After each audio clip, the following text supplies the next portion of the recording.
Apriti sesamo. I found a website that claims to be impossible to hack. Try it here. Okay, there's the website. Log in. We have backup files. Rumor has it the lead developer is a militant Emacs user.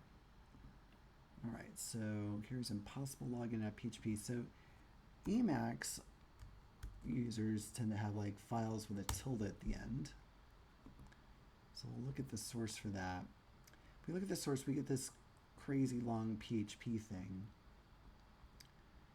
Now we can take this and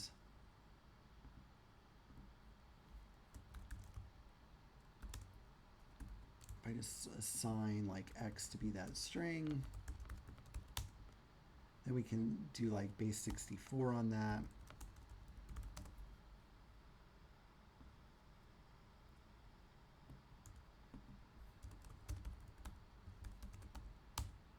So you'll see that says username. I've taken care of like translating that whole thing.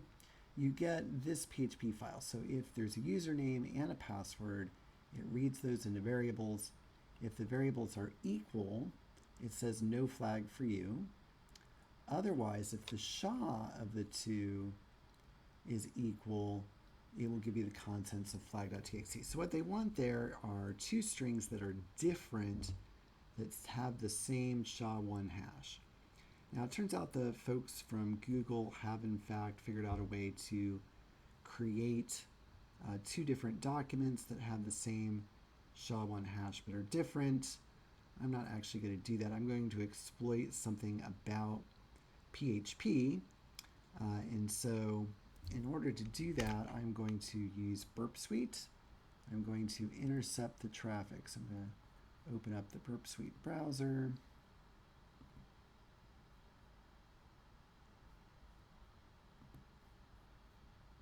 Bring that over here. Bring it to this website.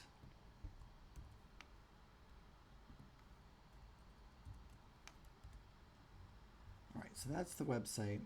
I'm going to go ahead then and turn on intercept. Then I'll just say like A, B. Now here it's going to send across username is A and password is B. What I'm going to do is I'm going to change this so username is an array and password is an array. So they'll both be there, and then they'll be arrays instead of strings. So what will happen is we'll see that it passes the two parameters to SHA1 in PHP. That actually returns an error. So we get basically the same error code from both of them. The two parameters weren't the same, so we passed the check about the two parameters not being the same, but the SHA1 error turns out to be the same, and then we get the well-deserved champ flag from this website. So again, the big key thing here was we found the backup file using the tilde, because Emacs creates file names with tildes for backup files.